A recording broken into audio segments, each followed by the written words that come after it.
Technology நாளுக்கு நாள் புது பரிமாணத்துல வளர்ச்சியடைந்தே வருது. அந்த வகையில் இந்த நூற்றாண்டுடைய AI ஆர்டிஃபிஷியல் இன்டெலிஜென்ஸ், அதாவது செயற்கை நுண்ணறிவு, ஏராளமான புதிய வேலைவாய்ப்புகளை உருவாக்கி வருது.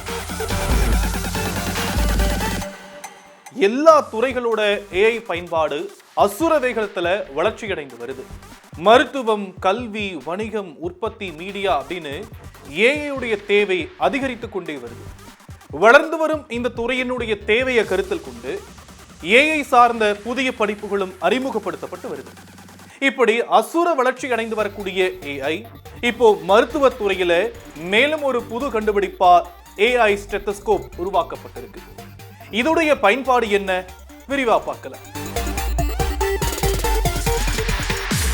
ஸ்டெத்தஸ்கோப் மனித உடல்ல இதயம், நுரையீரல் அண்ட் குடல் போன்ற உள் உறுப்புகளின் ஒலிகளை கேட்க பல நூற்றாண்டுகளாக பயன்படுத்தப்பட்டு வரும் ஒரு முக்கியமான மருத்துவ கருவியா இருந்து வருது. இது பெரும்பாலும் இதய துடிப்பு அண்ட் நுரையீரல் சத்தங்களை உன்னிப்பா கவனிக்க பயன்படுது. Imperial college London and echo health உருவாக்கிய இந்த AI ஸ்டெத்தஸ்கோப் 15 வினாடிகள்ல 3 இதய நோய்களை கண்டறிஞ்சு விரைவான சிகிச்சைக்கு உதவி செய்து. இந்த மருத்துவ கருவி ஆர்டிஃபிஷியல் இன்டெலிஜென்ஸ் மூலமா மேம்படுத்தப்பட்டு இதய செயல் இழப்பு, இதய வால்வ் நோய் அண்ட் அசாதாரணமான இதய துடிப்பு போன்றவற்றை உடனடியாக கண்டுபிடிக்க உதவி செய்து. இந்த AI ஸ்டெத்தஸ்கோப் இதய துடிப்பில் இருக்கக்கூடிய சிறிய மாற்றங்கள் அண்ட் மனித காது மூலமா கேட்க முடியாத இரத்த ஓட்டம் போன்றவற்றை ECG எடுப்பதன் மூலமா கண்டுபிடிக்குது.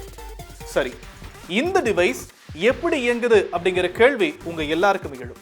சோ அது எப்படி இயங்குது அப்படிங்கறத விரிவா பார்க்கலாம்.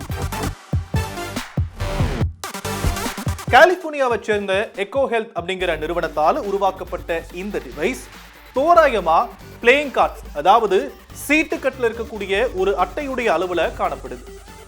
இது நோயாளியுடைய இதயத்தில் வைக்கப்பட்ட உடனே இதயத்துடைய எலக்ட்ரிக்கல் செயல்பாட்டை தெரிந்து கொள்ள ECG கால்குலேஷன்ஸை எடுக்கும். அட் த சேம் டைம் இதில் இருக்கக்கூடிய மைக்ரோஃபோன் இதயத்துக்கு போற ரத்த ஓட்டத்தின் ஓசையை பதிவு செஞ்சு சேகரிக்கப்பட்ட இந்த டேட்டாஸ் கிளவுட் ஸ்டோரேஜுக்கு அனுப்பப்பட்டு அங்கு அட்வான்ஸ் அல்காரிதம் மூலமா இதய நோயாளிகளுக்கான அறிகுறிகள் இருக்கா அப்படின்னு மதிப்பீடு செய்யும். இந்த ப்ராசஸ் முடிஞ்ச உடனே அதற்கான முடிவுகள் உடனடியா ஸ்மார்ட் போனுக்கு அனுப்பப்படும். இதன் மூலமா நோயாளிக்கு குறிப்பிட்ட 3 மருத்துவ நிலைகளுக்கான அபாயம் இருக்கா இல்லையா அப்படிங்கிறத மருத்துவர்களால தெரிந்து கொள்ள முடியும். இதுல ஹைலைட் என்னன்னா, இந்த ஹோல் ப்ராசஸுமே வெறும் 15 செகண்ட்ஸ்ல நடக்குமா. இதுதான் இந்த AI ஸ்டெத்தஸ்கோப் உடைய சிறப்பம்சம்னு எக்கோ ஹெல்த் நிறுவனம் சொல்றாங்க.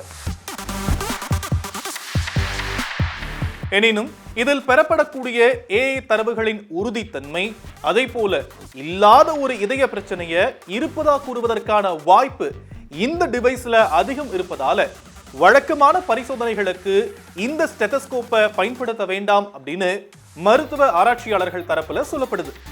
இருந்தாலும் இந்த ஸ்டெத்தஸ்கோப் நோய்களை ஸ்டார்டிங் ஸ்டேஜிலேயே கண்டுபிடிப்பதன் மூலமா சரியான நேரத்துல மக்களுடைய வாழ்வையும் பணத்தையும் சேமிக்க உதவும் அப்படிங்கிற பார்வையும் முன்வைக்கப்படுது.